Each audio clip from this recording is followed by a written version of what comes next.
अस्सलाम वालेकुम। आवाज़ आ रही है आप लोगों को?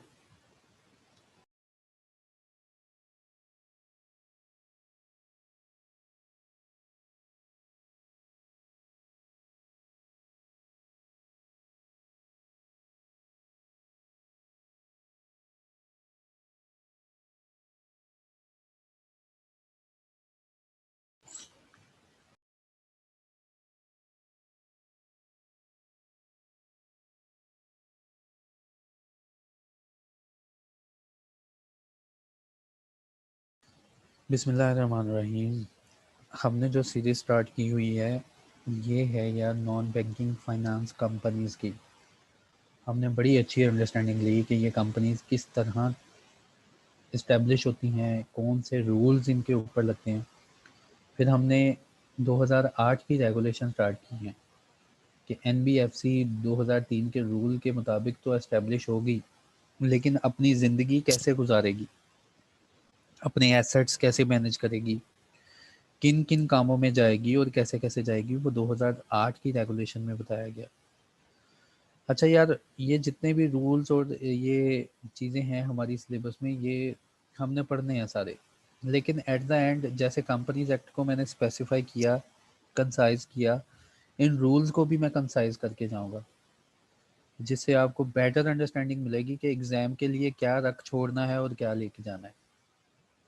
तो अंडरस्टैंडिंग आपने सारी चीज़ों की लेनी है, वो आपके सिलेबस में है, लेकिन चेकिंग कैसे होगी और आपने कैसे परफॉर्म करना, वो इंशाल्लाह मैं आपको एट द एंड समझा दूंगा। तो कभी भी परेशान नहीं होना किसी रूल को देख के कि सर ये तो लेंथ में बहुत जा रहा है और इसमें स्पेसिफाई अभी कर दें। हाँ, तुमने सीखना है, तुमने समझना है, ताकि तुम्हें अपनी प्रोफेशनल लाइफ में कभी कोई मसला ना हो। तो चलो स्टार्ट करते हैं। नॉन बैंकिंग फाइनेंस कंपनीज, ये उन कंपनीज के लिए है जो कि नॉन बैंकिंग फाइनेंस है, एज वेल एज ये ऐसी कंपनीज के लिए भी रेगुलेशन है जिनको नोटिफाई कर दिया जाएगा, जिनको कह दिया जाएगा कि इसको माने। तो ये 2008 में रेगुलेशन आई। रेगुलेशन की जो डेफिनेशन होगी वो तुमने खुद पढ़नी है। कंपनीज की जो ये नॉन बैंकिंग फाइनेंस रेगुलेशन 2008 में एक दो डेफिनेशन होगी वो तुमने खुद करनी है, क्योंकि मैंने तुम्हें पहले भी इन्फॉर्म किया है कि डेफिनेशंस में से ना आईसीएमए भी कुछ ना कुछ ले रहा है, तो तुमने डेफिनेशन को नहीं छोड़ना। उसके बाद उसके बाद रेगुलेशन नंबर 9 सबसे पहले समझ आने वाली अच्छी रेगुलेशन 9। इसमें बताया गया कि एनबीएफसीज कभी भी ऐसी एक्टिविटी में इन्वॉल्व ना हो जो कि टेररिस्ट फाइनेंसिंग हो, मनी लैंडरिंग हो या इलीगल ट्रेडिंग हो, तो उसमें कभी भी एनबीएफसी अपने आप को मुलविस नहीं करेगी। इसके बाद उन्होंने कह दिया कि अगर आपने किसी के साथ ट्रांजैक्शन करनी है तो चेक लगाएं उसके ऊपर, जैसे एक बैंक चेक लगाता है। बैंक चेक लगाने का मतलब ये नहीं कि बैंक का चेक लिखो ना, बैंक चेक लगाने का मतलब ये कि बैंक ने जैसे यार अपने फॉर्म बनाए हुए हैं ना, वैसे कोई फॉर्म शाम बनाओ ना, अपने अपने कस्टमर को सीएनआईसी देखते ही ना उसके ऊपर निछावर हो जाना, उससे अदर इन्फॉर्मेशन पूछो, कहाँ से पैसा आया, कहाँ पे लगा रहे हो, पर्पज ऑफ फंड क्या है, किस पर्पज के लिए पैसे भेजने लगे हो। आपने शायद कभी ऑनलाइन करवाई हो बैंक से, तो वो पूरा एक फॉर्म फिल करवाते हैं। आपका आपका काम क्या है, आपका पेशा क्या है, आपने किसको पैसे भेजने हैं, वो पूरी आइडेंटिटी लेने के बाद आपसे ऑनलाइन करवाते हैं। इसी तरह इस एनबीएफसी को कहा कि जैसे एसोसिएशंस, बाकी एसोसिएशंस ने ऐसे फार्म शाम बनाए हैं ना, अपने फार्म शाम बना के रखो। और फिर ये एनबीएफसी मनी लॉन्ड्रिंग में ज़्यादा मुलविस थी, तो फिर इनको रोका गया। इनको कहा गया कि आपने कभी भी 50,000 से ऊपर पेमेंट नहीं करनी। ठीक है, तो ये हमने कल रेगुलेशन पढ़ी थी यहाँ तक। तो उसके बाद हमने और कुछ पढ़ा था कि जो एनबीएफसी की एमपी है, की मैनेजमेंट पर्सोनल है, वो ऐसे ही चेंज नहीं हो जाएगी। जैसे कि कंपनीज एक्ट में यार तुम लोगों को याद होगा, एक पब्लिक कंपनी, उसके डायरेक्टर्स या चीफ एग्जीक्यूटिव को रिमूव करने का तरीकेकार है। वो कहता है वो तरीक़ेकार अप्लाई होगा अपनी जगह, लेकिन एज़ वेल एज़ तुमने ये काम भी करने हैं। एनबीएफसी इसके अंदर लोग ट्रस्ट कर रहे हैं, इसको पैसा ले रहे हैं या इससे पैसा लोन ले रहे हैं या लोन दे रहे हैं। तो एनबीएफसी का चीफ एग्जीक्यूटिव या इसका डायरेक्टर अगर कोई रिमूव करना है तो उसकी रिक्वायरमेंट ये थी कि कमीशन कहता है हमें आप 30 दिन पहले बताएंगे और 30 दिन पहले हमें वो बंदा भी दिखाएंगे जो इस फरिश्ते की जगह नया फरिश्ता आप लगाने जा रहे हैं। तो 30 दिन पहले की रिक्वायरमेंट है, तो ये हमने किया था। उसके बाद देखो यार, ये आज का टॉपिक चलाने से पहले ना मैं आपको बताता हूँ कि लाइबिलिटीज़ कितनी किस्म की होती हैं। शायद तुम लोगों ने पढ़ा है या नहीं पढ़ा। लाइबिलिटीज़ एक होती है लाइबिलिटी। अगर आप फाइनेंशियल अकाउंटिंग के स्टूडेंट हैं ना, शायद आपको पता होगा, लेकिन कुछ बच्चे मेरे पास ऐसे आ गए हैं जिन लोगों ने शायद फाइनेंशियल अकाउंटिंग ना पढ़ी होगी। तो लाइबिलिटी क्या होती है? लाइबिलिटी अकाउंटिंग में जो डेफिनेशन है वो शायद अब मैं वो डेफिनेशन लिख पाऊँ या ना लिख पाऊँ, कि लाइबिलिटी होती है कि आपने आपकी ऑब्लिगेशन है an obligation settlement of which result an outflow of economic resources. क्या बात है यार, ये IFRS की डेफिनेशन मुझे आज तक याद है, स्टूडेंट लाइफ में याद की थी। ऑब्लिगेशन है कंपनी की, अगर इसको सेटल करने की तरफ गई ना कंपनी, तो रिजल्ट क्या निकलेगा? जो भी कंपनी के पास एसेट्स पड़े हैं ना, कुछ भी इकोनॉमिक रिसोर्स पड़ा है, वो हाथ से निकल जाना है। इसको कहते हैं लायबिलिटी। अच्छा, एक होती है लायबिलिटी, इसको कहते हैं 100% श्योरिटी कि पैसा निकलेगा कंपनी से जब भी लायबिलिटी को सेटल किया गया। जैसे बिजली का बिल कंपनी के पास आ गया है, तो ये बिजली का बिल 100% अब लायबिलिटी है, और जब भी कंपनी इस बिल को सेटल करने जाएगी ना, तो इकोनॉमिक रिसोर्सेज जो है इसके पास, उसका आउटफ्लो हो जाना है। एक होती है प्रोविजन यार। प्रोविजन क्या होती है? प्रोविजन भी एक ऑब्लिगेशन होती है, एक जिम्मेदारी होती है कंपनी की। इसमें दो फैक्टर लगते हैं। एक तो अमाउंट का नहीं पता होता एग्जैक्ट कि कितनी अमाउंट की लायबिलिटी है हमारी, या एक तो टाइम का नहीं पता होता। अमाउंट का पता चल जाता है लेकिन टाइम का पता नहीं चलता कि लायबिलिटी कब पे करनी है। जैसे कि ऊपर वाली एग्जांपल में तुम्हें बताता हूँ, एक कंपनी है, उसने जब एक प्रोडक्ट लॉन्च किया तो उसने कहा मैं गारंटी देती हूँ अगर इस प्रोडक्ट को आग लगी तो मेरे पास ले आना, मैं तुम्हें पैसे वापस कर दूंगी। इसका मतलब कंपनी लायबिलिटी अराइज कर रही है अपनी। ठीक है, कंपनी ने प्रोविजन क्रिएट करनी होती है फिर अपने बुक्स ऑफ अकाउंट में। अंदाज़ा लगान तुक्का लगाती है कंपनी कि कितने होपफुली पिछले साल गारंटी में लोग आए थे, वो उस तरह अंदाज़ा लगा के प्रोविजन बना के अपनी बुक्स ऑफ अकाउंट में प्रोविजन चार्ज करती है। या इसकी टाइम ऑफ लायबिलिटी, यानी कि एक कंपनी के ऊपर केस आ गया कि इसने एनवायरनमेंट को गंदा किया, ख़राब किया। कंपनी को जुर्माने का नोटिस भी आ गया कि तुमने एनवायरनमेंट गंदा किया, ख़राब किया, तुम्हारे केमिकल की वजह से ख़राब हो गया, तो ये लो 5 लाख रुपए जमा करवा दो। कंपनी ने ये केस कर दिया अदालत में और केस चल रहा है। अब ये लायबिलिटी है लेकिन टाइम नहीं पता कि कब पे करनी है, माफ़ भी हो सकता है, क्या हो सकता है, तो इसके अगेंस्ट प्रोविजन क्रिएट करती है। एक और किस्म होती है लायबिलिटी की, जिसको कहते हैं कॉन्टीजेंट लायबिलिटीज़। कंटीजेंट लायबिलिटीज़ ऐसी लायबिलिटीज़ होती हैं जिनके चांसेस पेमेंट के बहुत रिमोट होते हैं। रिमोट का वर्ड यूज़ किया है, जो आज हमारे टॉपिक में है कि कंटीजेंट लायबिलिटीज़ ऐसी लायबिलिटीज़ जो कि लायबिलिटीज़ नज़र आ रही हैं लेकिन इनके चांसेस बहुत दूर के हैं, बहुत कम कम चांसेस हैं कि ये हमारी लायबिलिटी बनेगी। जैसे कस्टमर ने एनबीएफसी के ऊपर केस कर दिया, एनबीएफसी ने सारे कवानीन को भी माना हुआ है, एनबीएफसी बिल्कुल शफाफ तरीके से चली है, फिर भी कस्टमर ने केस कर दिया। और उस केस के कंसिक्वेंसेस क्या होंगे, एनबीएफसी का वकील इसको कहता है 10% चांसेस हैं कि ये केस हम हार जाएंगे और 90% चांसेस हैं हम केस जीत जाएंगे। तो ऐसी लाइबिलिटी को बोला जाता है कंटीजेंट लाइबिलिटी। लाइबिलिटी तो है लेकिन इसके चांसेस बड़े रिमोट हैं, दूर के हैं। तो आज हमारे टॉपिक में है कि एनबीएफसी की ऐसी लाइबिलिटीज़ कितने परसेंट होनी चाहिए, कंटीजेंट लाइबिलिटीज़ कितनी होनी चाहिए। मुझे तो लगता है मैं अकाउंटिंग ही पढ़ा रहा हूँ तुम्हें। आज अकाउंटिंग का बड़ा इसमें चक्कर आना है हमारे पास।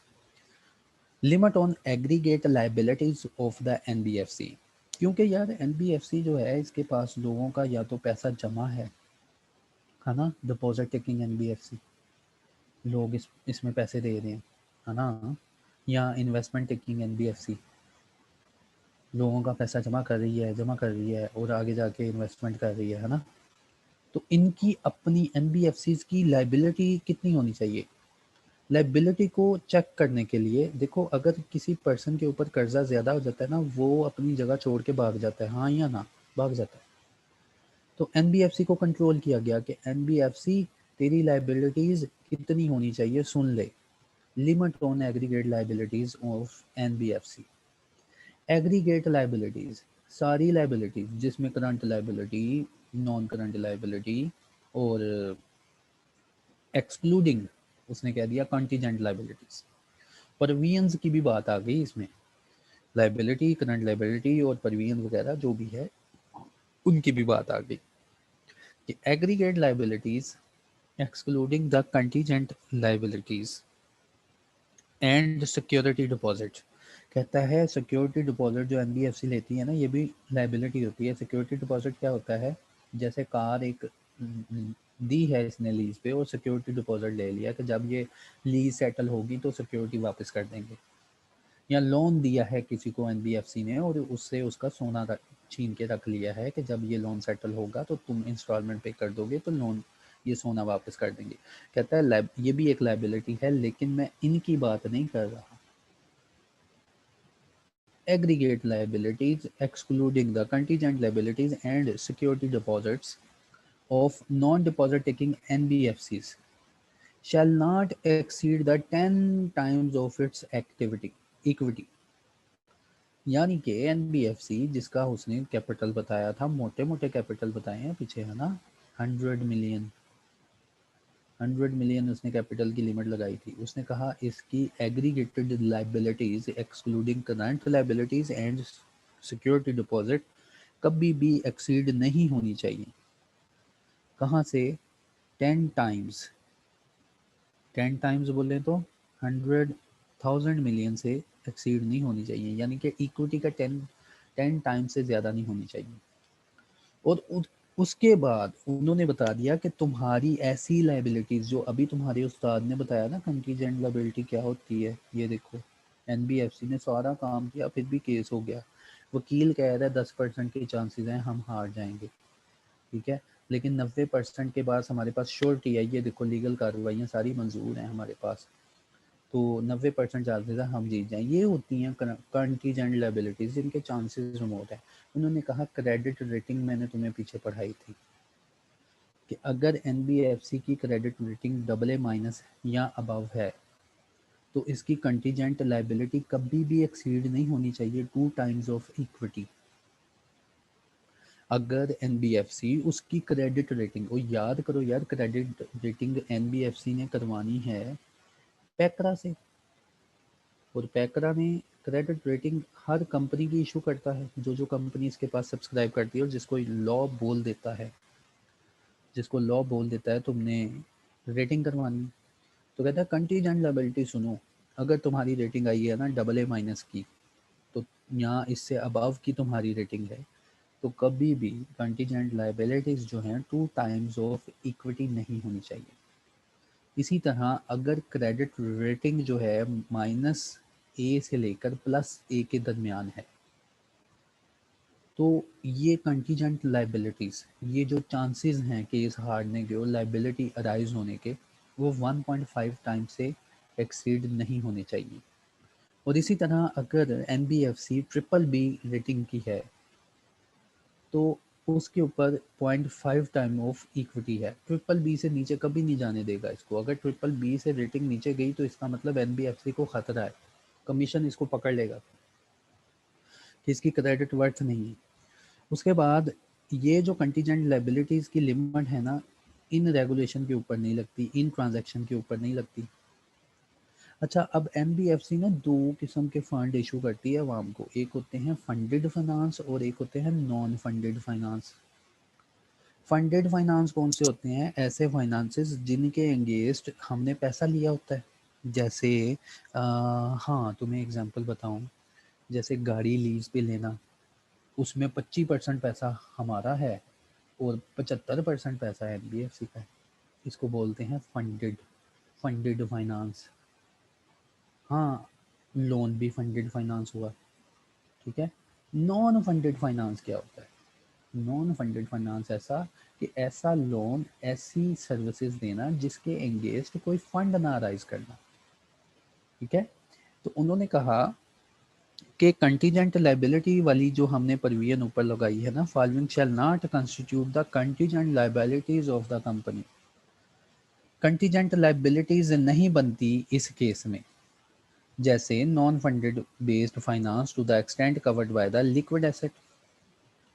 देखो, कंटीजेंट लाइबिलिटी है ना कि कस्टमर जो है फंडेड फाइनेंस है या नॉन फंडेड फाइनेंस है, चांसेस हैं कि ये जो फाइनेंस है, चांसेस हैं ये जो फाइनेंस है ना, नो फुलफिलमेंट हो इसकी, तो हो सकता है लाइबिलिटी राइज हो जाए। तो लॉ ने कहा नॉन फंडेड बेस्ड फाइनेंस के ऊपर ये कंटीजेंट लाइबिलिटी का क्राइटेरिया नहीं लगेगा।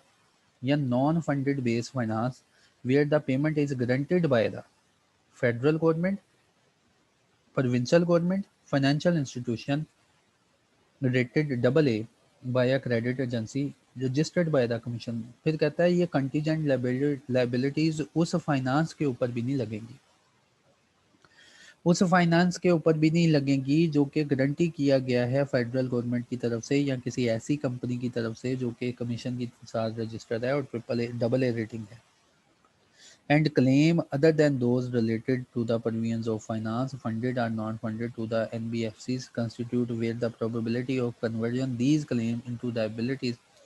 फिर कहता है एनबीएफसी के पास फंडेड फाइनेंस और नॉन फंडेड फाइनेंस है और इनके क्लेम की लाइबिलिटी बहुत रिमोट है, और उसके ऊपर ऑडिटर ने भी रिव्यू दिया है कि ये जो फाइनेंसेस हैं इनके ऊपर एनबीएफसी की लाइबिलिटी जो है बहुत रिमोट है। तो ये था लिमिट ऑन एग्रीगेट लाइबिलिटीज़ के, इसने अपनी लाइबिलिटी जो है ना इसके ऊपर लिमिट रखनी है। रिटर्न जो क्वेश्चन होता है ना, तो ये मैं लिखवा लेता हूँ बच्चे से, क्योंकि रिटर्न में अगर पास पेपर देखा जाए ना तो रिटर्न में उसने क्वेश्चन दिया हुआ है कि एनबीएफसी 2008 की रेगुलेशन के मुताबिक कंटीजेंट लाइबिलिटीज़ में क्या नहीं शामिल। तो ये रिटर्न एग्जाम में ये आ चुका है। क्रिएशन ऑफ रिजर्व फंड, फिर देखो एनबीएफसी को कह दिया गया कि तुमने सारे पैसे जो है अपने मेंबर्स में तकसीम नहीं कर देने, आफ्टर टैक्स जो प्रॉफिट बचेगा ना वो एक फंड में, पैसे एक फंड में डालते जाना। जैसे ये एक एनबीएफसी है यार, एनबीएफसी ये पाकिस्तान में काम कर रही है, इसका कैपिटल है 100 मिलियन, इसका प्रॉफिट बिफोर टैक्स है, प्रॉफिट बिफोर टैक्स है, कह लो कि कितना होना है 50 मिलियन, ठीक है। 50 मिलियन इसने प्रॉफिट बिफोर टैक्स करवाया। इसके ऊपर टैक्स लगाएंगे क्योंकि टैक्स भी तो पे करना है ना हमने, और कंपनीज कितना टैक्स पे कर रही होती हैं आजकल, कितना रेट है कंपनीज का? चलो 30% लगा लो, 30% लगा लो, 30% लगा लो, 30% लगाते हैं। तो 30% लगाएं तो 15 मिलियन का टैक्स दे दिया, तो बाकी बच गया 45 मिलियन। सुन लो मेरी बात, कहता है जी तुमने एनबीएफसी कान खोल के तुम सुन लो कि जब भी तुम्हारा प्रॉफिट हुआ ना तो तुमने सारा प्रॉफिट अपने मेंबर्स को नहीं देना, तुमने एक बोरी क्रिएट करनी है, तुमने एक थैले में पैसे डालने हैं जिसको हम बोलेंगे स्पेशल रिजर्व। तुमने इस बोरी में कितने पैसे डाला करने हैं? आफ्टर टैक्स प्रॉफिट का 20%। 20% है, 25% है, देखने दो मुझे एक बार। हाँ 20% है। 20% पैसे इस बोरी में डालते जाने हैं और तब तक डालते जाने हैं जब तक ये बोरी के पैसे इसके बराबर ना हो जाए, जब तक ये बोरी फुल भर ना जाए। सही है, जब तक इसमें चंदा कितना इकट्ठा ना हो जाए, up to the paid up capital. अच्छा, अगर इसमें पैसे डालने हैं हर साल 20% ऑफ आफ्टर टैक्स प्रॉफिट और इनको छेड़ना नहीं, हाथ नहीं लगाना, और ये बराबर हो जाते हैं पेड अप कैपिटल के, फिर इसके बाद क्या रुक जाएं? लॉ ने कहा कभी भी नहीं, खबरदार खबरदार अगर तुम रुके। इसके बाद अगर इस बोरी में कहता तुम्हारे पास बोरी फुल हो गई है ना, 100 मिलियन है, तो इसके बाद हर साल तुम क्या करोगे? हर साल फिर अगले आने वाले सालों में जब ये पेड अप कैपिटल के बराबर हो जाएगा, अगले आने वाले सालों में तुम आफ्टर टैक्स प्रॉफिट का अगले आने वाले सालों में 5% हिस्सा लाजमी ऐड किया करोगे। ठीक है, अब ये देखो 5% हिस्सा भी इसमें ऐड होना शुरू हो गया। अब ये देखो चावलों की बोरी फुल भर गई है ना, ये देखो 100 मिलियन से ऊपर एक्सीड कर गई है। अब क्या करें?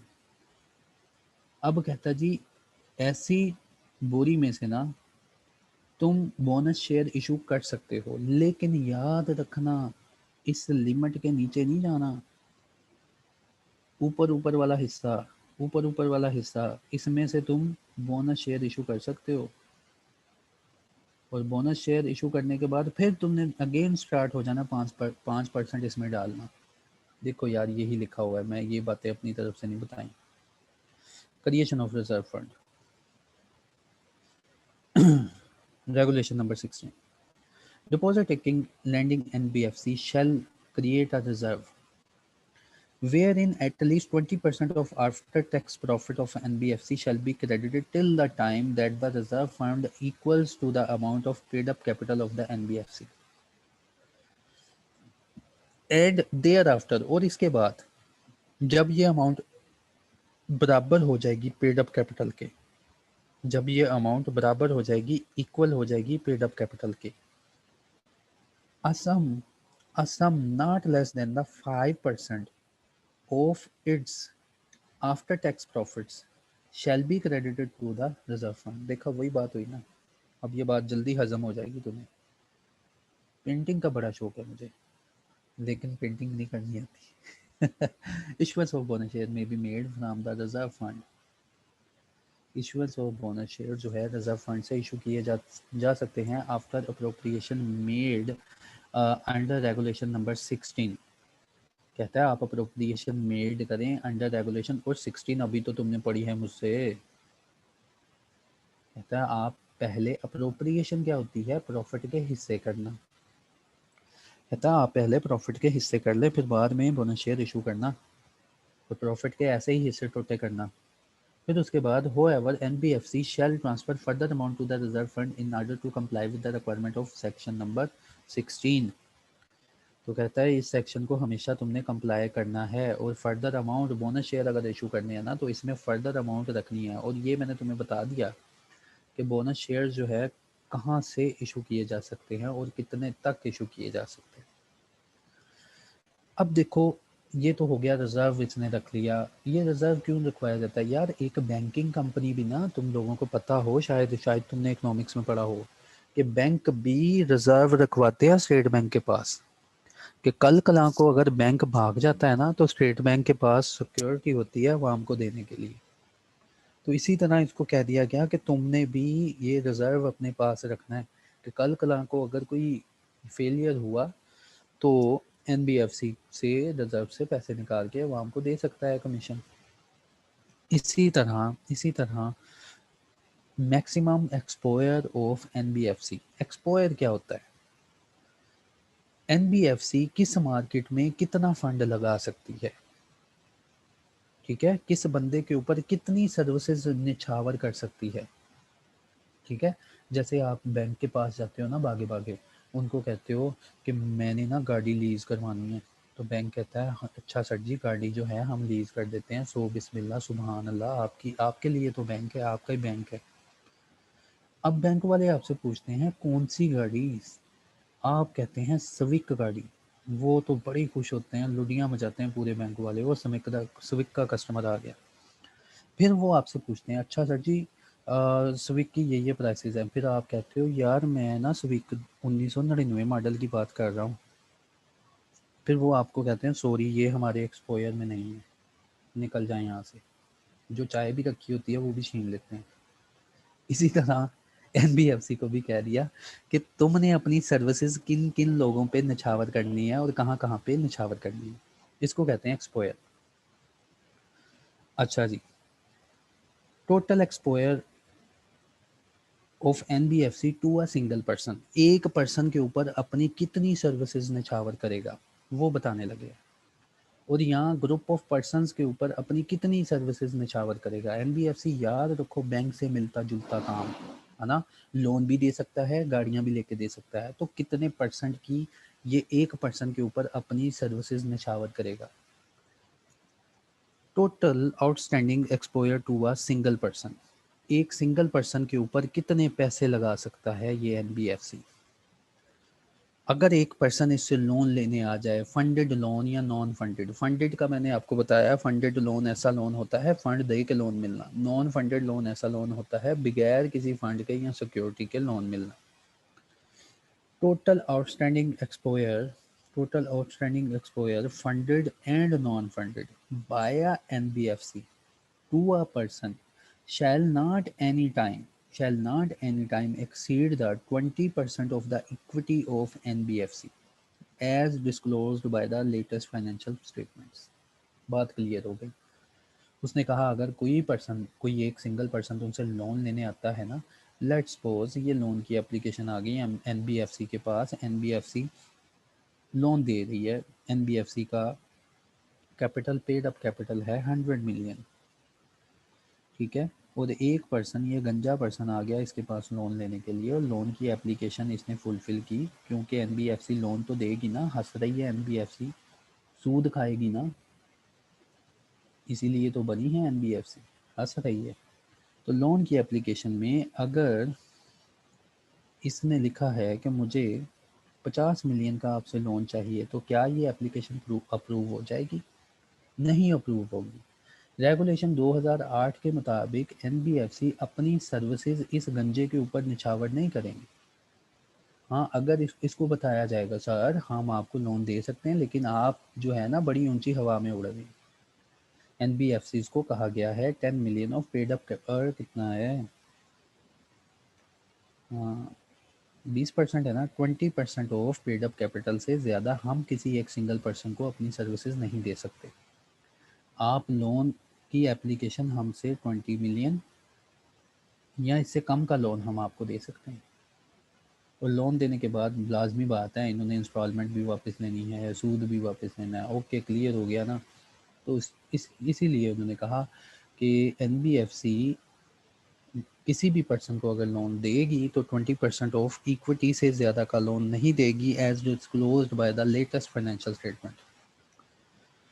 और the maximum outstanding fund based exposure, fund based exposure का मतलब होता है ऐसा लोन जिसके ऊपर हमने सिक्योरिटीज, हमने फंड लिया है। मैक्सिमम फंडेड बेस्ड एक्सपोयर जो है वो शैल not exceed 50% of the equity of the NBFC, जो यानी कि एनबीएफसी का एक्सपोयर, एनबीएफसी की अगर 100 मिलियन की लिमिट है ना, तो इसमें 85% का एक्सपोयर है नॉन फंड बेस का, और 15% 15% जो है एक्सपोयर है फंडेड बेस्ड का।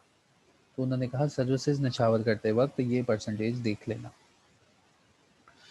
इसी तरह total exposure to a group of persons, अगर 3-4 पर्सन इकट्ठे मिलके आ जाएं एनबीएफसी के पास, यानी कि जैसे पार्टनरशिप आ गई, total outstanding exposure funded based और नॉन फंडेड बेस्ड लोन का इकट्ठा by a NBFC to a group of persons shall not exceed the 25% of the paid up capital. इसी तरह maximum outstanding fund based exposure does not exceed the 20% of the equity of the NBFC. ठीक है, तो इन्होंने कहा the limit prescribed above shall not applicable to the exposure taken by an NBFC in its own subsidiary out of its surplus activity. कहता है ये limit NBFC की subsidiary के ऊपर नहीं अप्लाई होती, कि अगर एनबीएफसी अपनी सब्सिडरी को लोन देना चाहती है ना, तो ये वाली लिमिट इसके ऊपर नहीं अप्लाई होती, प्रोवाइडेड दैट एनबीएफसी के पास बहुत खुला पैसा पड़ा है, सरप्लस इक्विटी पड़ी है। ये हो गया एक्सपोयर। इसके बाद माइक्रो फाइनेंसिंग वाले, होती है ना माइक्रो फाइनेंसिंग वाली NBFC. In case of microfinancing, following exposure limits shall be applicable. Poor person को कभी भी 5 लाख से ऊपर का हाउस लोन फाइनेंस नहीं देंगे, ठीक है। उसके बाद 2 lakh for general loan other than housing loan, ठीक है। इधर स्पेल मिस्टेक है तो इसको ठीक कर लेना। ये एक्सपोयर लिमिट बताई गई है माइक्रो फाइनेंस एनबीएफसी की, कि एनबीएफसी 5 लाख से ऊपर का कभी भी एक गरीब बंदे को लोन नहीं देगी। अमीरों की तो क्या बात है ना। उसके बाद 2 लाख रुपए अदर देन हाउस फाइनेंसिंग के, कि अगर कोई लोन लेने आ गया गरीब बंदा तो उसको 2 लाख रुपए की लिमिट का कहता है लोन देना जनरल पर्पस के लिए। और माइक्रो इंटरप्राइजेज अगर आ जाए लोन लेने के लिए तो उनको 5 लाख तक की लिमिट है। तो छोटे कारोबारी हजरात अगर तुम्हारे पास आ जाए तो माइक्रो फाइनेंस एनबीएफसी उनको 5 लाख तक की लिमिट का लोन जो है उसके ऊपर निछावर कर सकती है। Following weightage will be applicable in respect of placement with financial institution. अगर प्लेसमेंट करनी है ना फाइनेंशियल इंस्टीट्यूशन के साथ, फाइनेंशियल इंस्टीट्यूशन के को लोन वगैरह कोई प्लेस करना है, तो कहता है आप अपने एक्सपोयर को बढ़ा सकते हैं, जो पीछे एक्सपोयर बताया ना उसने 25%। और अगर ये आप किसी फाइनेंशियल इंस्टीट्यूशन को देने जा रहे हैं तो कहता है डबल ए रेटिंग वाले को मजीद 10% की वेटेज मिल जाएगी। ट्रिपल ए वाले को 25% की और 1A वाले को 75% की वेटेज है। Maintenance of capital adequacy ratio, यह कैपिटल एडिक्वेसी रेशो हर बैंक पाकिस्तान में मेंटेन कर रहा है।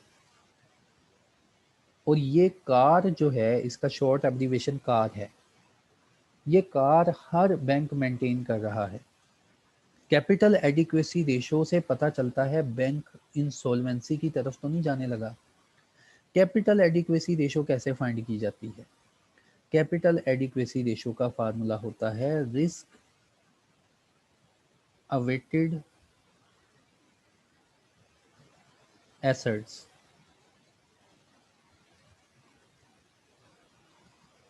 डिवाइडेड बाय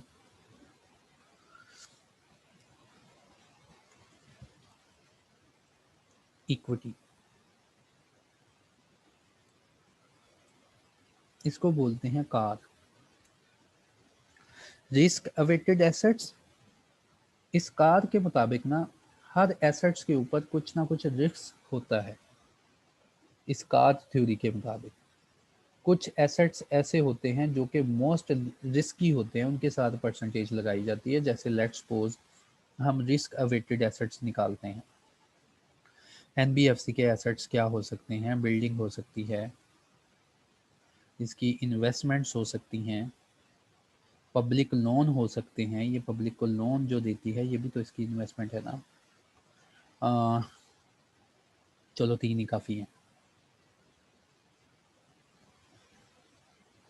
ठीक है, ये इसके एसेट्स हैं। और इक्विटी क्या है इसकी, ये होगी 3 मिलियन, 4 मिलियन, 7 मिलियन।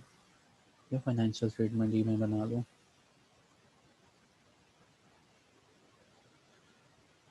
अच्छा, ये होगी, लेट्स सपोज ये बैलेंस शीट है, तो ये 6 और ये 7 मिलियन की बैलेंस शीट बन गई। और इस साइड पे क्या होता है, एक तो इक्विटी होती है जिसमें आपके पेड अप कैपिटल, सरप्लस और रिजर्व वगैरह होते हैं, वो है। और ये लाइबिलिटीज़ है, और ये लाइबिलिटीज़ है। इक्विटी जो है, लेट्स सपोज रिजर्व वगैरह डाल के, पेड अप कैपिटल डाल डूल के, वो जो एक्टिविटी है, इक्विटी है, वो बन जाती है लेट्स सपोज 2 मिलियन की। और बाकी जो है 5 मिलियन की, इसकी अदर लाइबिलिटीज़ हैं, करंट और लॉन्ग टर्म लाइबिलिटीज़। तो ये 7 मिलियन का हो गया। अब कार क्या है, रिस्क अवेटेड एसेट्स। एसेट्स के ऊपर ना परसेंटेज गिवन है कि अगर ये फला एसेट है ना, तो इसके ऊपर कितना रिस्क है, इसको कितने परसेंट आपने डाउन कर लेना है। जैसे इसको 10% डाउन करें तो ये 90% आ गया। इसको ये इन्वेस्टमेंट है, इसके ऊपर रिस्क है कि ये इन्वेस्टमेंट डूब जाएगी, ठीक है, इसके ऊपर रिस्क है इन्वेस्टमेंट डूब जाएगी। इसके ऊपर कितना रिस्क है, इन्वेस्टमेंट डूब जाएगी, लेट्स सपोज 40% का रिस्क है इसके ऊपर। तो इसका मतलब इसको भी कहते हैं जी 60% लें, अपने एसेट्स को कम कर लें रिस्क के हिसाब से। पब्लिक लोन, लोगों को सर्विसेज नछावर किए हैं, और पब्लिक लोन पता है ना, पब्लिक है, नस जाएगी। तो ये एसेट जो आप 4 मिलियन का शो करवा, 4,000 का शो करवा रहे हो, ये इतने का नहीं देगा, इसको चलो इतना कर लो, इसके ऊपर 60% रिस्क है कि अवाम भाग जाएगी। तो देखो, मैंने रिस्क के साथ अपने एसेट्स को इवेल्युएट किया पहले। रिस्क अवेटेड एसेट्स, मैंने अपने एसेट्स को अवेट किया। ऊपर वाला कितना आ गया, बिल्डिंग है ना, गिर सकती है ना, तो 900। फिर ये हो गया है ना, तो इनको जमा कर लिया जाएगा। 18, 28, 28 और लेट्स सपोज कितना आ गया यार, 28 2 37 आ गया, सही है, ये 37 आ गया, इतना आ गया। तो कहता है जी, risk weighted asset divided by equity. Risk weighted assets कितने निकले इस एनबीएफसी के, 37 इतने, डिवाइडेड बाय इक्विटी। इक्विटी कितनी रखी थी, 2 मिलियन की। इक्विटी कितनी रखी थी, 2 मिलियन की। तो डिवाइडेड बाय 2 मिलियन, बताना कितना आया। ये 1 पॉइंट कुछ आ रहा है, मल्टीप्लाई इसको करना 100 से, इसको आप 100 से मल्टीप्लाई करेंगे, आप इसको करेंगे 3700 डिवाइडेड बाय 2000, तो 1.8 मल्टीप्लाइड बाय 100 करना, तो मल्टीप्लाइड बाय 100। तो इसका जवाब इस केस में कितना आ रहा है, इस केस में कितना आ रहा है, 185, ठीक है। तो लॉ ने बोला, ये तो बड़ी परसेंटेज मैंने ऊंची बना दी ना। लॉ ने बोला कि risk weighted asset divided by equity, इसको बोलते हैं कार, कैपिटल एडिक्वेसी रेशो, कि कैपिटल के ऊपर कितनी जो है रिस्क अवेटेड इन्वेस्टमेंट की गई है। तो कहता है कभी भी तुम्हारी 8% से कम ना हो, कि इसका जवाब, इस परसेंटेज का जवाब ना कभी भी 8% से कम ना आए। लग गई समझ, ये है सारा चक्कर इसमें। A deposit taking NBFC shall be required to maintain a CAR of 8%। Risk weighted assets जो हैं, capital adequacy ratio 8% for first 2 years, पहले 2 सालों के लिए इस रेशो का जवाब 8% से नीचे नहीं आना चाहिए। For the coming into force of these regulation, और जब ये रेगुलेशन आई है ना, यानी कि 2008 से लेकर 2010 तक, कहता तुम्हारी कार 8% से नीचे ना जाए। और देयर आफ्टर, इसके बाद 10% for the subsequent years as per the criteria given by schedule number, जो इसने स्केजुअल दिया होगा। ओके हो गया। उसके बाद एसेट्स लाइबिलिटी मैनेजमेंट सिस्टम। उन्होंने कहा आप अपने पास एक एसेट लाइबिलिटी मैनेजमेंट सिस्टम रखें। इसके बाद exposure limit in capital markets, कि कैपिटल मार्केट्स में एनबीएफसी ने कितना इन्वेस्ट करना है, कितनी सर्विसेज, कितना पैसा निछावर करना है कैपिटल मार्केट के अंदर। An NBFC aggregate exposure in listed equity securities, listed securities के अंदर कितना एक्सपोजर है इसका, कितना स्प्रेड कर सकती है, कितनी जो है इन्वेस्टमेंट अपनी निछावर कर सकती है, कितना पैसा लगा सकती है। एंड स्प्रेड ट्रांजैक्शन, दो तरह की ट्रांजैक्शन उसने बताई, लिक्विड लिस्टेड इक्विटी शेयर्स और प्लस स्प्रेड ट्रांजैक्शन। नीचे जाके बताएगा स्प्रेड ट्रांजैक्शन होती क्या है। कहता है स्प्रेड ट्रांजैक्शन में और लिक्विड कहता हूँ लिस्टेड इक्विटी शेयर्स के अंदर कितना पैसा तुमने निछावर करना है, shall not exceed the 50% of its equity, and this condition shall not applicable on non-deposit taking NBFC। जो एनबीएफसी डिपॉजिट टेक कर रही है ना, वहां से पैसा इकट्ठा कर रही है, ये कंडीशन उस एनबीएफसी के ऊपर है। कहता मैं उन एनबीएफसी को नहीं तंग कर रहा जो कि ये काम नहीं कर रही। स्प्रेड ट्रांजैक्शन का मतलब क्या है, एक कंपनी के शेयर उसी दिन बेचे और उसी दिन अगली कंपनी के शेयर खरीद लिए, इसको बोला जाता है spread transaction. Spread transaction mean such transaction where shares of one company are purchased on one settlement date and simultaneously sold another settlement date, that will be considered as one transaction.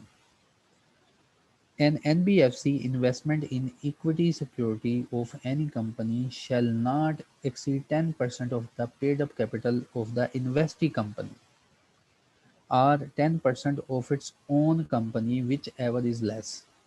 NBFC जो कि investment कर रही है in equity securities किसी और company में, listed company के अलावा, तो ये इन्वेस्टमेंट कितनी करेगी, 10% पेड अप कैपिटल करेगी अगली कंपनी का, या 10% अपनी कंपनी का कैपिटल। लेट्स सपोज नहीं समझ आ रही बात तो ना सही, अगली कंपनी है उसका पेड अप कैपिटल है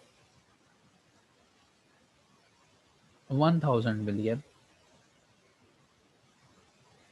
और एनबीएफसी है इसका अपना के पेड अप कैपिटल है 500 मिलियन। तो कहता जी कितनी इन्वेस्टमेंट करनी है, कहता पहले तो 10% मैक्सिमम एक्सपोजर, कितना पैसा लगाना है, इसका आता है 10% 100 मिलियन, इसका आता है 10% 50 million, which ever is lower. अपनी इक्विटी का लोअर आया 50%, 50 मिलियन, कहता ये इन्वेस्ट कर दो। उसके बाद the share acquired in excess of 10% limit due to underwriting commitments shall be sold off within within a period of 6 months from the date of acquisition of such share। देखा ना, मैंने कहा था ना एनबीएफसी बैंक जैसा काम करती है, बैंक भी ये काम करते हैं, अंडर राइटिंग कमीशन कमाते हैं। मैंने अंडर राइटर को शायद मैंने डिफाइन किया हुआ है। अंडर राइटर कौन होते हैं, देखो अंडर राइटर कौन होते हैं, ये है कंपनी, शायद तुम लोगों को पता है, मैं मैसेज देख लूँ, मैसेज आ रहा है।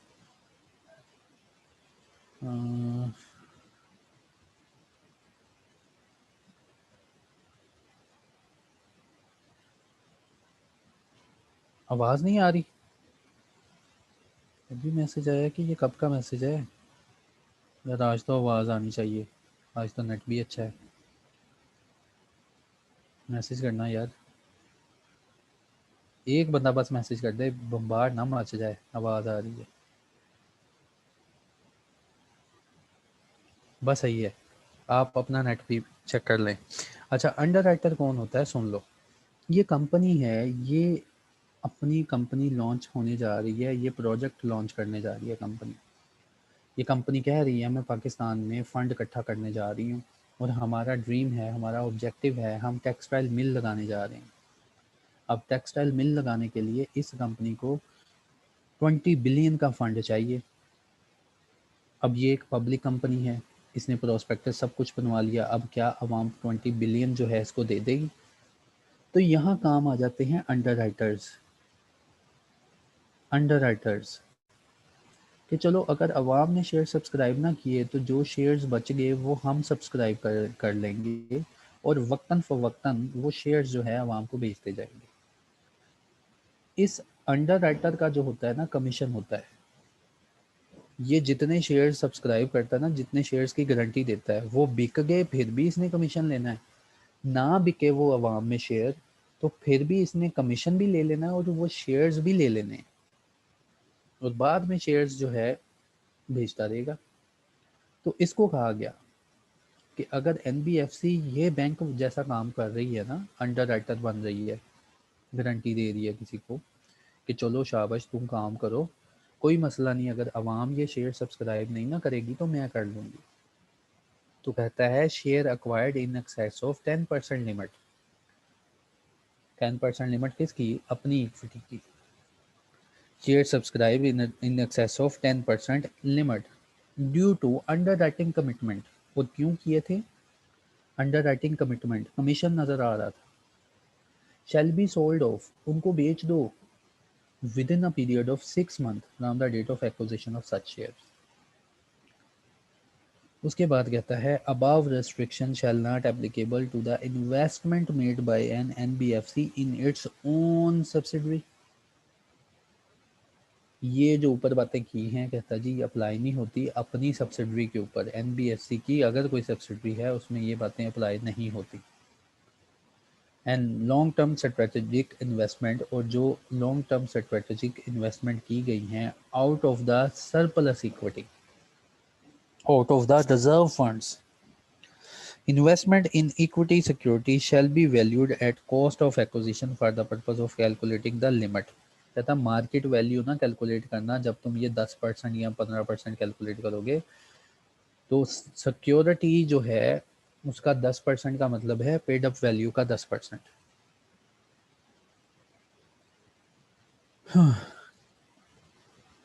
Clean placement, limit on clean placement regulation number 18।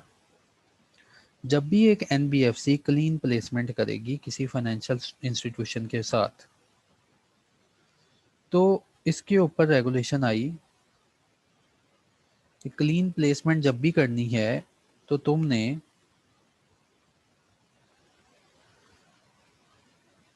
N NBFC shall make clean placement only with financial institution with rated at A negative. ऐसे फाइनेंशियल इंस्टीट्यूशन के साथ तुमने क्लीन प्लेसमेंट करनी है जो कि ए रेटिंग वाले होंगे, ए माइनस रेटिंग वाले होंगे। इनसे नीचे तुमने क्लीन प्लेसमेंट नहीं करनी। उसके बाद उसके बाद बाय क्रेडिट रेटिंग ये हो गया। Aggregated exposure of deposit taking shall not exceed its activity equity. Clean placement mean exposure without taking any security or collateral security. Exposure का मतलब कि अगर तुम किसी छोटे बिजनेस को या किसी फाइनेंशियल इंस्टीट्यूशन को, क्लीन प्लेसमेंट का मतलब कि विदाउट टेकिंग सिक्योरिटी कोई प्लेसमेंट करने लगे हो, उसमें कोई फंड देने लगे हो, तो कहता है ये क्लीन प्लेसमेंट जो है तुमने ए माइनस से नीचे वाली कंपनीज में नहीं करनी। तो क्लीन प्लेसमेंट का मतलब ये है कि फंड्स निछावर करना किसी ऐसे फाइनेंशियल इंस्टीट्यूशन के ऊपर जिससे तुम कोई सिक्योरिटी नहीं लोगे, कोई कलेटरल्स नहीं लोगे। अजान हो रही है, 1 मिनट चुप करूंगा फिर इंशाल्लाह आज ये ख़त्म हो जाएगा।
बिस्मिल्लाहिर्रहमानिर्रहीम। Limit on unsecured finance. NBFC unsecured finance कितना देगी? एनबीएफसी में provide unsecured finance up to 2,200,000 rupee only to a single borrower. Aggregate unsecured finance shall not exceed the equity of the NBFC. Total unsecured finance shall not exceed 50% of the equity. आज तो percentage इतनी आई है, मैं तो खुद घूम गया हूँ।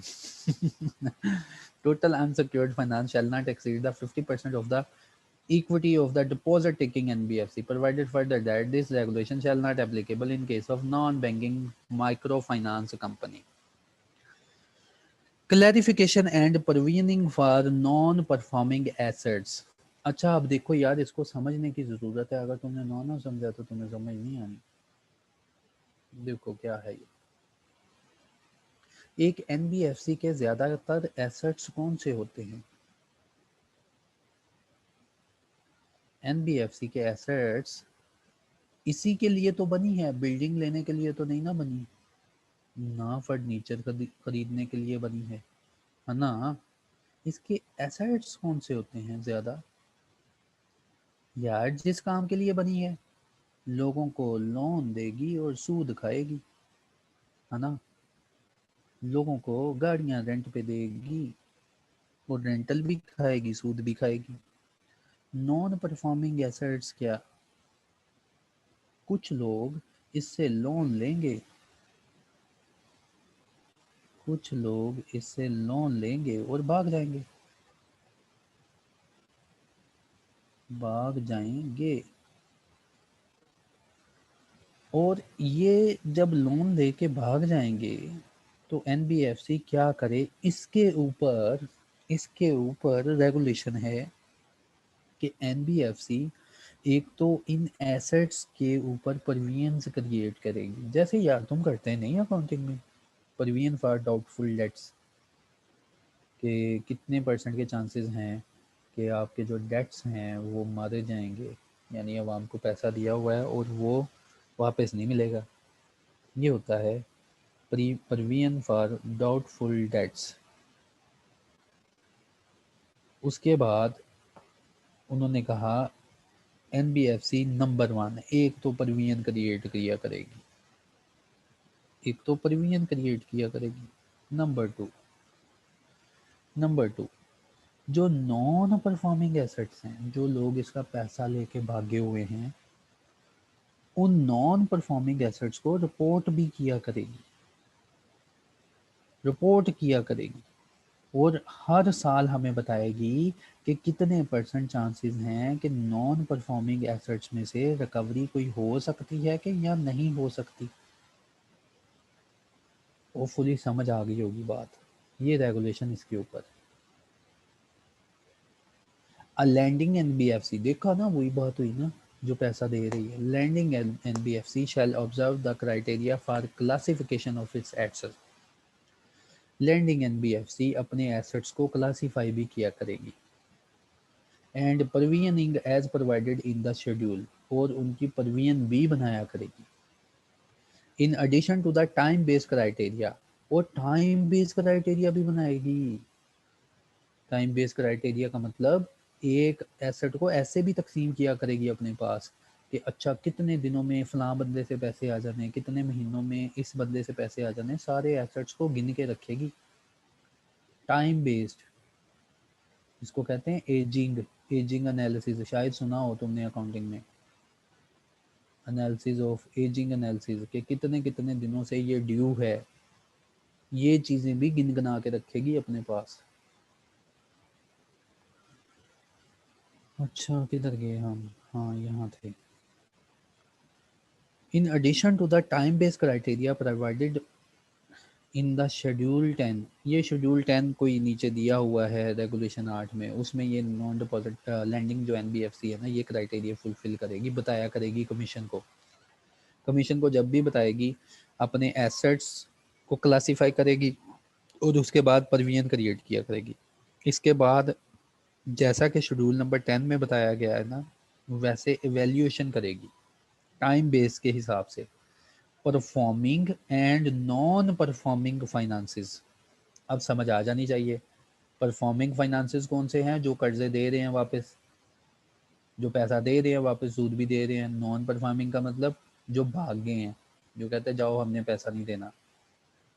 शैल be made for risk assessment, उनकी रिस्क असेसमेंट होगी। And where considered necessary category of classification determined on the basis of the aforesaid time based criteria shall be further downgraded. उसके बाद कहता है जी status of classification of rescheduled and restructured non performing finances. फिर कहता है non performing जो assets पड़े हुए हैं ना, उनके ऊपर हमें रीशेड्यूल और रीस्ट्रक्चर्ड, इसका मतलब नॉन परफॉर्मिंग एसेट को एनबीएफसी ने नहीं छोड़ना। ये एनबीएफसी चुप करके कह नहीं देगी भाग गया जी हम क्या करें। वो कहता है जाओ इनके पीछे, पैसा वापस लो। और हमारा जो शेड्यूल नंबर 10 है ना, उसमें ये तुमने बताना है कि रीशेड्यूल कोई कमिटमेंट हुई है इस बंदे के साथ वापस। शायद कभी आपने क्रेडिट कार्ड की पेमेंट जो है वो एक्सीड की हो, पेमेंट ना दी हो, तो वो तो बैंकिंग कंपनी है ना, वो भी नहीं जान छोड़ती। उसके क्रेडिट कार्ड वाले कॉलें करते रहते हैं, सर अच्छा अब हैं ये बता दें पैसा कब देंगे, हम इस तारीख को आपको कॉल करेंगे, सर ये बता दें।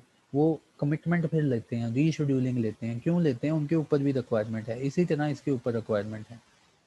इसने कहता है जी क्लासिफिकेशन, फिर जो नॉन परफॉर्मिंग एसेट है ना, उनकी फर्दर क्लासिफिकेशन करनी है कि रीशेड्यूलिंग और रीस्ट्रक्चर्ड कि दोबारा जो नॉन परफॉर्मिंग एसेट है, जो कि मरने वाले एसेट्स हैं, उनको रीशेड्यूल किया गया। रीस्ट्रक्चर का मतलब कुछ पैसा मिला कि नहीं मिला। शैल बी चेंज्ड, कहता है फॉर्म में तुमने रीशेड्यूलिंग और restructure of non performing asset shall be changed only when the terms and condition of such finances are fully met for a period at least 6 months when at least 20% of the outstanding amount principal and markup is recovered in cash। कहता है non performing asset, इसका मतलब पता क्या हुआ? Non performing asset पड़ा हुआ था, तुमने फॉर्म 10 में बताया हुआ है कि इतने पैसे डूबे हुए हैं, लोग भाग गए हैं। तो कहता है तुमने फॉर्म में जो बताया था ना, फॉर्म 10 में कि नॉन परफॉर्मिंग एसेट है, उसको रीशेड्यूल ना करना, उसको रीस्ट्रक्चर ना करना, जब तक तुम ये कमिटमेंट ना ले लो कि 6 महीने के अंदर इस नॉन परफॉर्मिंग एसेट का 20% मार्कअप प्लस प्रिंसिपल रिकवर ना कर लो, तब तक कहता तुम इसमें से नहीं निकालोगे। NBFC shall ensure that the status of classification and provisioning of rescheduled or restructured non-performing asset is not changed in its report to the commission। कहता है NBFC फिर ये इंश्योर करे, पक्का इंश्योर करे कि जब ये नॉन परफॉर्मिंग एसेट्स की रिपोर्ट बना के देगी ना कमीशन को, तो ये क्लासिफिकेशन में से वो एसेट ना निकाले। merely due to rescheduling or restructuring of a finance and rescheduled or restructured finance shall be reported to the Credit Information Bureau as such as। अच्छा, CIB रिपोर्ट क्या होती है? CIB रिपोर्ट क्या होती है? NBFC को भी बता दिया। बैंक का कर्जा नहीं ना लेंगे। अच्छा, ये जो रेगुलेशन है पहले ये सुन लो उन्होंने क्या कहा। उन्होंने कहा NBFC जो है ना ये जो नॉन परफॉर्मिंग एसेट्स है ना, इनकी रिपोर्ट कमीशन को देगी और इनमें से कोई एसेट नहीं निकालेगी, कोई एसेट नहीं निकालेगी इस फैक्ट की बुनियाद पर कि जिन लोगों ने कर्जा लेके भागे हैं ना, उनकी रिपोर्ट इसने CIB में कर दी है। CIB रिपोर्ट जिसकी खराब हो जाए ना बंदे की, कोई बैंक उसको पाकिस्तान में कर्जा नहीं देता दोबारा। कहता है NBFC एक तो कमीशन को बताएगी कि कौन कौन से लोग पैसा लेके भाग गए, नॉन परफॉर्मिंग एसेट है, प्लस CIB रिपोर्ट क्लेम करवाएगी, इन बंदों की रिपोर्ट ख़राब करवाएगी। मेरी भी CIB है, मैं अगर किसी बैंक से कर्जा लेने जाता हूँ ना, तो बैंक बड़ा चालाक है, मुझे नहीं बताता, स्टेट बैंक के पास पहुँच जाता है कि ये शनाख्ती कार्ड नंबर है, इसकी ज़रा देखें CIB में इसका नाम है। अगर मेरा नाम नहीं ना होता फिर बैंक आगे चलता है। तो कहता है इस बुनियाद के ऊपर कि नॉन परफॉर्मिंग एसेट्स की रिपोर्ट तुमने CIB में रख दी है, तुमने ये नॉन परफॉर्मिंग एसेट कमीशन को बताने से बाज नहीं आ जाना, तुमने बताने हैं हर बार। At the time of rescheduling, and restructuring, an NBFC shall consider, re-examine and record in detail the viability of the project and business, and shall accordingly obtain the revised business plan, latest CIB report, and endeavor to obtain additional security to protect its interest. फिर कहता है at the time of rescheduling, कि इसको reschedule करना है ना, ये non performing asset को दोबारा रिकवर करना है, तो कहता है एनबीएफसी कंसिडर करेगी, एग्जामिन करेगी, बिजनेस रिकॉर्ड्स देखेगी, ठीक है, बिजनेस प्लान लेगी, वादे लेगी, सीआईबी रिपोर्ट भी कंसिडर करेगी और अपना प्रोटेक्ट इंटरेस्ट करेगी। Lending NBFC shall take benefit of realize realizable value of the asset held as collateral against non performing finances। फिर उसको हुक्म दे दिया गया कि एनबीएफसी, ये जो कर्जा तुमने दिया होगा किसी को, लाजमी बात है तुमने उनसे उनका सोना, उनकी ज़मीन, उनके कोई ना कोई जूते शूते कुछ तो रखे होंगे अपने पास एज अ कोलेट्रल। तो कहता है तुम्हें इख्तियार दिया जाता है नॉन परफॉर्मिंग एसेट्स जितने हैं उनको रिपोर्ट करने के बाद इनकी सिक्योरिटीज़ को हड़प कर जाओ। NBFC shall review an NBFC shall review at least on a quarterly basis the recovery of their finances portfolio and shall properly documented the evaluation so made। उसके बाद कह दिया the external auditors as the part of annual audit of the NBFC। External auditor को कह दिया जब तुम audit करने आओगे ना NBFC का, shall verify that all requirements under these regulations or any other circular issued by the Commission for the classification of assets and determination of premiums required against them have been complied with। Okay, थक गया मैं, अब तुम्हारे questions की तरफ आता हूँ। और माइक्रो फाइनेंस कितना ये है खुद खुद पढ़ लेना यार, अब मैं थक गया हूँ, बोल बोल के ही थक गया हूँ। अब तुम्हारे क्वेश्चन की तरफ आ जाऊँ।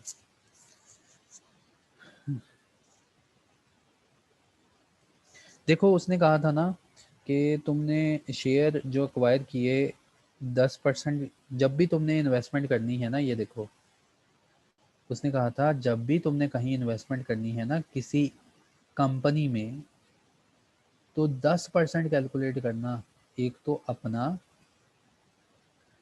अपना, और एक उस कंपनी का, विच एवर इज लोअर, उतनी इन्वेस्टमेंट कर देना।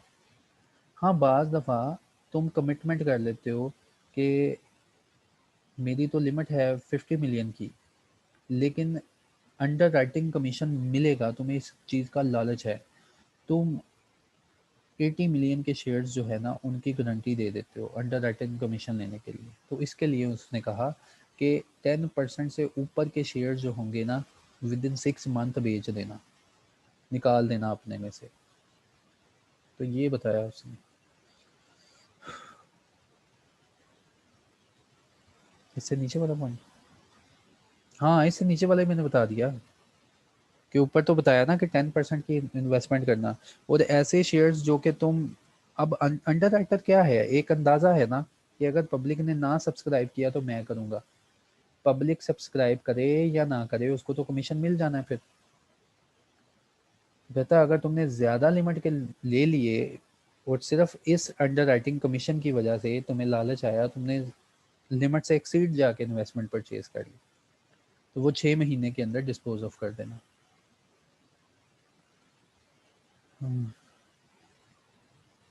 सेपरेट ट्रांजैक्शन क्या है?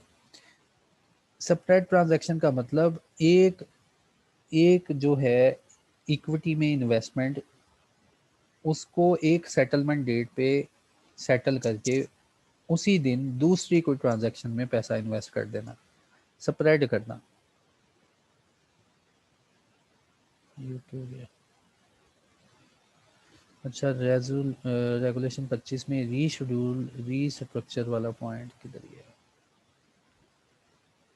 रीशेड्यूल का मतलब होता है कि तुमने अच्छा सा टाइम लिमिट ले लिया कि इतनी टाइम के अंदर, और रीस्ट्रक्चर का मतलब होता है कुछ पैसा ले लिया तो उसमें रीस्ट्रक्चरिंग आई है। इसका कौन सा पॉइंट? कौन सा पॉइंट कह रही हो हिना? और रीशेड्यूलिंग और रीस्ट्रक्चरिंग जो है ना नॉन परफॉर्मिंग एसेट्स की, वो कहता है तुमने चेंज नहीं करनी जब तक 25% 20% का पैसा रिकवर ना कर लिया। और तुमने CIBB जो रिपोर्ट है वो भी क्रिएट करवानी है। CIB में क्लेम करना किसी नॉन परफॉर्मिंग एसेट को, उसका मतलब ये नहीं कि तुम कमीशन को इनकी रिपोर्ट नहीं दिया करोगे।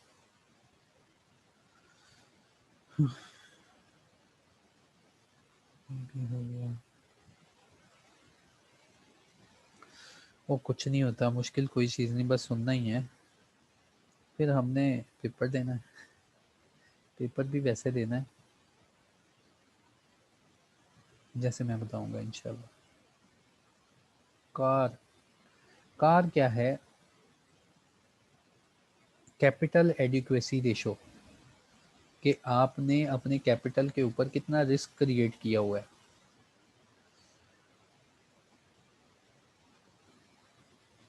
कार किधर गई?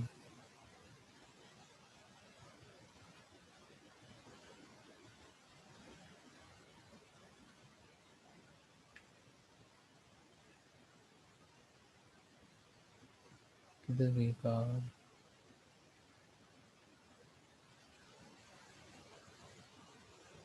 मिल ही नहीं रहा मुझे। हाँ ये है। कार का मतलब होता है अपने एसेट्स को NBFC रिस्क के ज़रिए इवेल्युएट करेगी, हर इन्वेस्टमेंट का रिस्क। और वो रिस्क की परसेंटेज दी हुई है शेड्यूल नंबर 9A में, कि हर एसेट के ऊपर उन्होंने रिस्क की परसेंटेज दी है।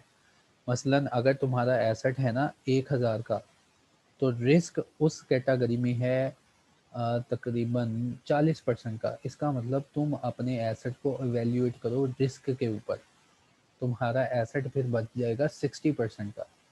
40% का तो रिस्क है ना, 40% का तो रिस्क है ना। बेटा रिस्क के ज़रिए अपने एसेट्स को इवेल्युएट करो और डिवाइड करो इक्विटी के ऊपर, डिवाइड करो इक्विटी के ऊपर। और ये रेशो जो है बेटा 8% से कम नहीं होनी चाहिए। इसको बोलते हैं capital adequacy ratio as per the criteria given in schedule A. और किसका क्वेश्चन है? बता दिया। हीरा मैंने शायद ये पॉइंट बता दिया है रीशेड्यूलिंग और रीस्ट्रक्चरिंग वाला, कि नॉन परफॉर्मिंग एसेट ऐसे लोग जो तुमसे कर्जा लेके भाग गए, ऐसे लोग जो तुमसे गाड़ियां फाइनेंस करवा के लेके भाग गए, उनका क्या करना है?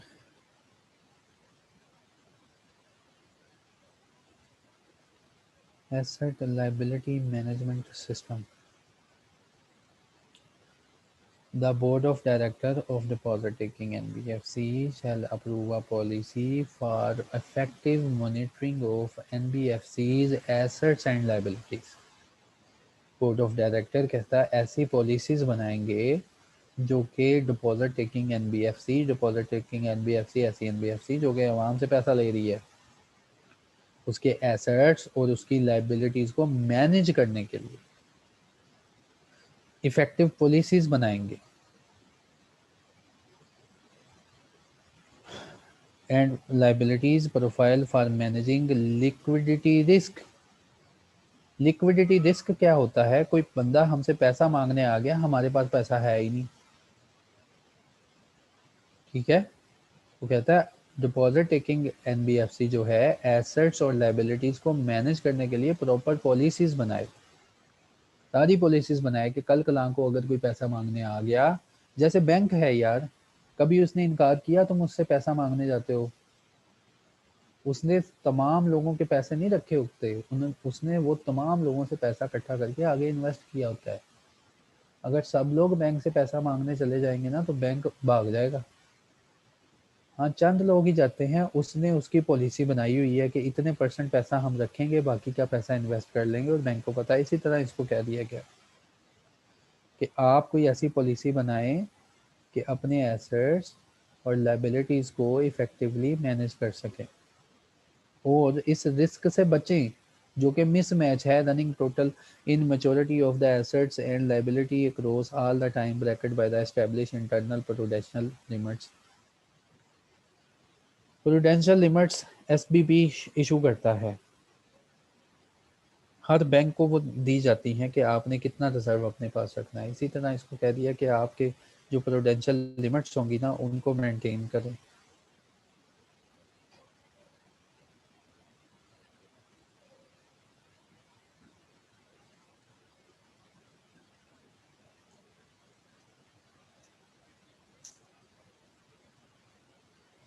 और क्या बता दिया, ये रेगुलेशन इंपॉर्टेंट है, बहुत मुश्किल है। जब ये रेगुलेशन सारी कंप्लीट हो जाएंगी ना तो इम्पोर्टेंट पॉइंट बताऊंगा कौन से उठाने हैं तुमने, बस समझने हैं।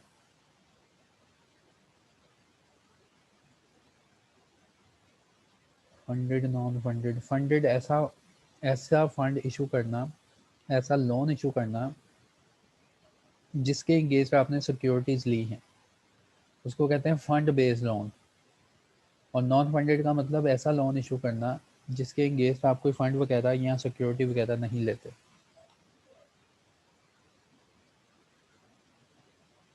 सर बैंक ICIL रिपोर्ट को देखते हैं या CIB रिपोर्ट भी देखते हैं, वो क्रेडिट इंफॉर्मेशन ब्यूरो, इसकी रिपोर्ट भी देखते हैं। शायद कोई आप में से बैंक में है तो CIB रिपोर्ट ख़राब हो जाती है उस बंदे की जो क्रेडिट कार्ड की पेमेंट जो है नहीं देता, या गाड़ी की कर्जे नहीं देता, या लोन वापस नहीं करता, सबसे पहला इम्पैक्ट आता है उसकी CIB रिपोर्ट ख़राब करती है।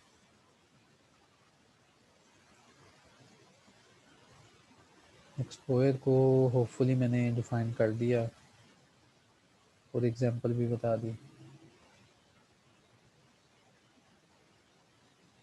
ये भी बता दिया, ये भी हो गया, ठीक है, वैसा भी बता दिया। तो होपफुली हो गया ख़त्म ये। लेकिन इस सबको याद नहीं करना, इसको अंडरस्टैंड कर लो, क्या याद करना है क्या छोड़ना है।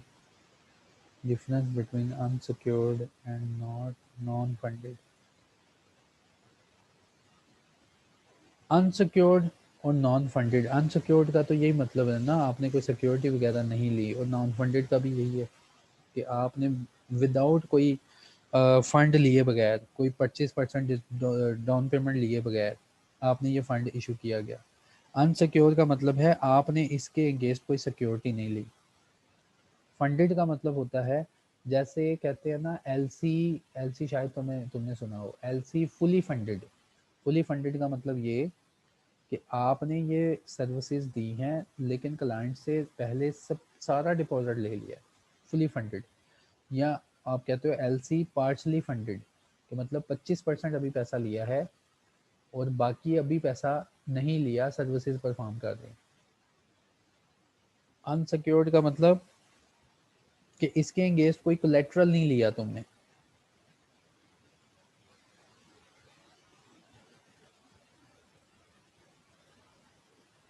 ठीक हो गया।